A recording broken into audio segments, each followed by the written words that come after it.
നമസ്കാരം. പണ്ട് മലയാളത്തിൽ നിന്ന് ഇറങ്ങിയിരുന്ന ജനപ്രിയ വാരികകളിൽ ഒരു പംക്തി ഉണ്ടായിരുന്നു.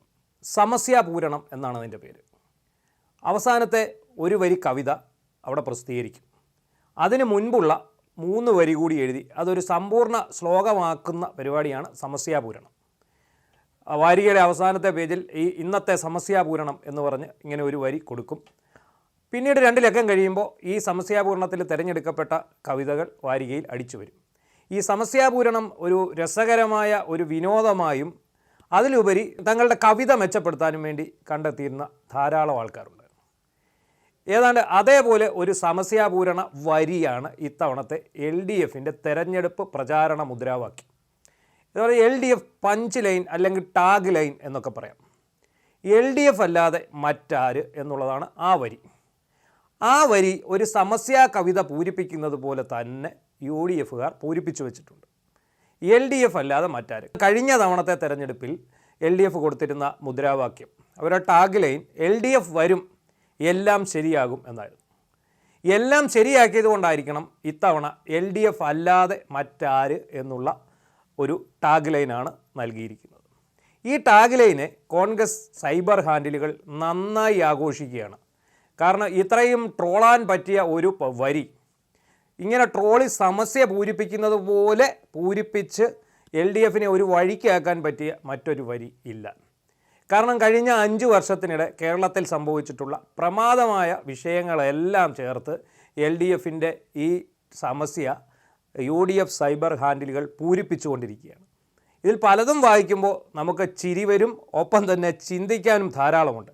ഈ കഴിഞ്ഞ 5 വർഷം LDF ഇവിടെ എന്തൊക്കെ ചെയ്തു, LDF സർക്കാർ എങ്ങനെയൊക്കെ ജനങ്ങളെ ബുദ്ധിമുട്ടിച്ചു, LDF സർക്കാർ എങ്ങനെയൊക്കെ അഴിമതി നടത്തി എന്നുള്ളത് തുറന്ന് വ്യക്തമാക്കാനുള്ള ഒരു സമസ്യാപൂരണമായി മാറിയിരിക്കുകയാണ് LDFിൻ്റെ ഈ ടാഗ് ലൈൻ. അതിൽ വന്ന ശ്രദ്ധേയമായ ചില കമൻറ്റുകൾ, ചില സമസ്യാപൂരണങ്ങൾ ഞാൻ വായിക്കാം. പാർട്ടിക്കാരായ കൊലക്കേസ് പ്രതികൾക്ക് പരോൾ കൊടുക്കാൻ മറ്റാരുണ്ട് LDF അല്ലാതെ. വയറ്റിൽ കത്രിക വയ്ക്കാൻ മറ്റാരുണ്ട് LDF അല്ലാതെ. ഓർക്കണം, TP വധക്കേസ് പ്രതികൾക്ക് നിരന്തരം പരോൾ കൊടുത്തുകൊണ്ടിരിക്കുന്ന ഒരു സംവിധാനമാണ് നമ്മുടെ കേരളത്തിലെ ജയിലുകളിലുള്ളത്.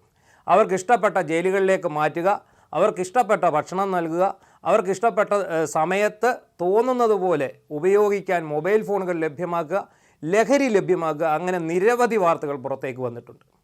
അതുപോലെ ഇവരെ ജയിലിലേക്ക് കൊണ്ടുപോകുന്ന വഴി പലയിടത്തും വെച്ച് ഇവരുടെ ബന്ധുക്കൾക്ക് കാണാനും അവർക്ക് ഭക്ഷണം വാങ്ങിക്കൊടുക്കാനും അവർക്ക് ലഹരി വാങ്ങിക്കൊടുക്കാനും ഒക്കെയുള്ള സംവിധാനം കേരള പോലീസ് ചെയ്തു കൊടുക്കുന്നുമുണ്ട്.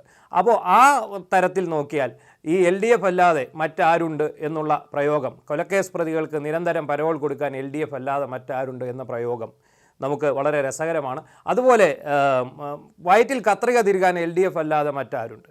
കാരണം LDFിൻ്റെ ഭരണകാലത്താണ് ഏറ്റവും പ്രമാദമായ ആലപ്പുഴ മെഡിക്കൽ കോളേജിൽ രോഗിയുടെ വയറിനുള്ളിൽ കത്രിക കണ്ടെത്തിയ സംഭവം ഉണ്ടാകുന്നത്. അതുപോലെ തന്നെ ബാക്കി മറ്റ് ചില കാര്യങ്ങൾ, സ്ഥാനാർത്ഥിയുടെ മതം നോക്കാൻ പറയുന്ന മറ്റാരുണ്ട് LDF അല്ലാതെ. അതായത് സ്ഥാനാർത്ഥികളെ നിശ്ചയിക്കാൻ മതം, ജാതി, സമുദായം ഇതൊക്കെ നോക്കി സ്ഥാനാർത്ഥികളെ നിശ്ചയിക്കുന്ന, അവരുടെ മതം ചെയ്യുന്നത് LDFന് മാത്രമേ കഴിയൂ എന്നാണ് പറയുന്നത്. PM ശ്രീയിൽ ഒപ്പിടാൻ മറ്റാരുണ്ട് LDF അല്ലാതെ. PM ശ്രീ വിവാദം നമുക്കറിയാം. PM ശ്രീയിൽ ഒപ്പിടില്ല എന്ന് കർശന നിലപാടെടുത്ത പിണറായി വിജയൻ ആരും അറിയാതെ ഈ PM ശ്രീയിൽ ഒപ്പിടുകയും പിന്നീട് അത് വലിയ വിവാദമാവുകയും ചെയ്തു. PM ശ്രീ വിദ്യാഭ്യാസ പദ്ധതിയാണ്. കറണ്ട് ബില്ല് കൂട്ടി കറണ്ട് അടുപ്പിക്കാൻ മറ്റാരുണ്ട് LDF അല്ലാതെ. LDF ഏറ്റവും അധികം മേനി നടിക്കുന്ന ഒരു കാര്യമുണ്ട്. കഴിഞ്ഞ 5 വർഷമായി, കഴിഞ്ഞ 10 വർഷമായി ഇവിടെ ലോഡ് ഷെഡിങ് ഇല്ല എന്നുള്ളതാണ്. അതായത് ഇപ്പോൾ 10 വയസ്സുള്ള ഒരു കുഞ്ഞിന് ലോഡ് ഷെഡിങ് എന്താണെന്ന് അറിയില്ലെന്നാണ് സഖാവ് അരുൺകുമാറൊക്കെ ചാനൽ ചർച്ചയിൽ വന്ന് പറയുന്നത്. അതിനെതിരെ ചാനൽ അവതാരക ചോദിച്ച ചോദ്യം 10 വയസ്സുള്ള കുഞ്ഞിന് ഓർമ്മ വെച്ചിട്ട് എത്ര കാലമായി എന്നൊക്കെയാണ്.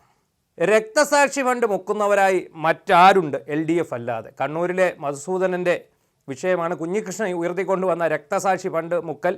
അതുമാത്രമല്ല, പ്രളയ ഫണ്ട് തട്ടിപ്പുണ്ട്. നേരത്തെ ഒരുപാട് വിഷയങ്ങളിൽ ഫണ്ട് തട്ടിപ്പുമായി ബന്ധപ്പെട്ട് CPM ആരോപണ വിധേയരായിട്ടുണ്ട്. സായിപ്പിൻ്റെ അടിവസ്ത്രം മോഷ്ടിച്ച മറ്റാരുണ്ട് LDF അല്ലാതെ. വളരെ രസകരമായിട്ടുള്ള ഒരു ട്രോളാണിത്. കാരണം ആൻ്റണി രാജു, മുൻ മന്ത്രി ആൻ്റണി രാജു നിലവിൽ സായിപ്പിൻ്റെ അടിവസ്ത്രം മോഷ്ടിച്ചതിൻ്റെ പേരിൽ ജയിൽ ശിക്ഷയ്ക്ക് അർഹനായിരിക്കുകയാണ്. ഇപ്പോൾ ഹൈക്കോടതിയിൽ അദ്ദേഹത്തിൻ്റെ ഹർജിയിൽ വാദം കേട്ടുകൊണ്ടിരിക്കുകയാണ്. ബോംബുണ്ടാക്കി കൈപോയ മറ്റാരുണ്ട് എൽ ഡി എഫ് അല്ലാതെ? സത്യമാണ്, നിരവധി CPM പ്രവർത്തകർക്കാണ് ബോംബുണ്ടാക്കുന്നതിടെ സ്ഫോടനം ഉണ്ടായി കൈ നഷ്ടപ്പെട്ടിരിക്കുന്നത്. ആശാ വർക്കർമാർക്ക് ശമ്പളം കൊടുക്കാതെ ജയിലിൽ കിടക്കുന്നവർക്ക് ശമ്പളം കൂട്ടിയ മറ്റാരുണ്ട്? ജയിലിൽ തടവുകാർക്ക് ശമ്പളം കൂട്ടിയ ആ വിഷയം വളരെ ചർച്ച ചെയ്യപ്പെടുകയും വളരെ വിവാദമാവുകയും ചെയ്ത ഒന്നാണ്. അത് പക്ഷേ കോടതി നിർദ്ദേശപ്രകാരമാണ് ശമ്പളം കൂട്ടിയത് എന്നുള്ള ഒരു വാദമായിരുന്നു സർക്കാരിൻ്റേതായിട്ട് മുന്നോട്ട് വന്നിരിക്കുന്നത്. സംഭവം സത്യമാണെങ്കിലും അത് നമ്മുടെ സമൂഹം അത് അംഗീകരിക്കാൻ തയ്യാറായിട്ടില്ല എന്നുള്ളതാണ് അതിനകത്തെ ഏറ്റവും രസകരമായ വസ്തുത. പാവങ്ങൾക്കുള്ള വീട് പണിയുന്ന ലൈഫ് മിഷനിൽ കോഴ വാങ്ങുവാൻ മറ്റാരുണ്ട്? ലൈഫ് മിഷൻ കോഴ കേസിനെയാണ് ഇതിൽ പറയുന്നത് മറ്റാരുണ്ട് LDF അല്ലാതെ എന്ന് പറയുന്നത്. 5000 പരസ്ത്രീകളുമായി ബന്ധമുള്ളവനെ മന്ത്രിസ്ഥാനത്ത് തുടരുവാൻ സമ്മതിക്കാൻ മറ്റാരുണ്ട്? സമീപകാല സംഭവമാണ്. KB ഗണേഷ് കുമാറിനെതിരെയുള്ള ആ വിഷയമാണ്. അതിപ്പോൾ കാത്തു നിൽക്കുന്ന ഒരു വിഷയമാണ്. സഹകരണ ബാങ്കുകൾ കൊള്ളയടിക്കാൻ മറ്റാരുണ്ട് LDF അല്ലാതെ? കട്ടുമുടിക്കാൻ മറ്റാരുണ്ട് LDF അല്ലാതെ? 500 രൂപയുടെ PPE കിറ്റ് 1500 രൂപയ്ക്ക് വാങ്ങി അഴിമതി നടത്താൻ മറ്റാരുണ്ട് LDF അല്ലാതെ? മുഖ്യമന്ത്രിയുടെ ദുരിതാശ്വാസ നിധിയിൽ തട്ടിപ്പ് നടത്തുന്ന മറ്റാരുണ്ട് LDF അല്ലാതെ? ഏറ്റവും പ്രധാനം, ശബരിമല അയ്യപ്പൻ്റെ സ്വർണം കട്ട് ജയിലിൽ പോയ മറ്റാരുണ്ട് LDF അല്ലാതെ? ചുരുക്കത്തിൽ ഈ സമസ്യാപൂരണത്തിൽ LDFന് ട്രോളുകളുടെ പെരുമഴയാണ്.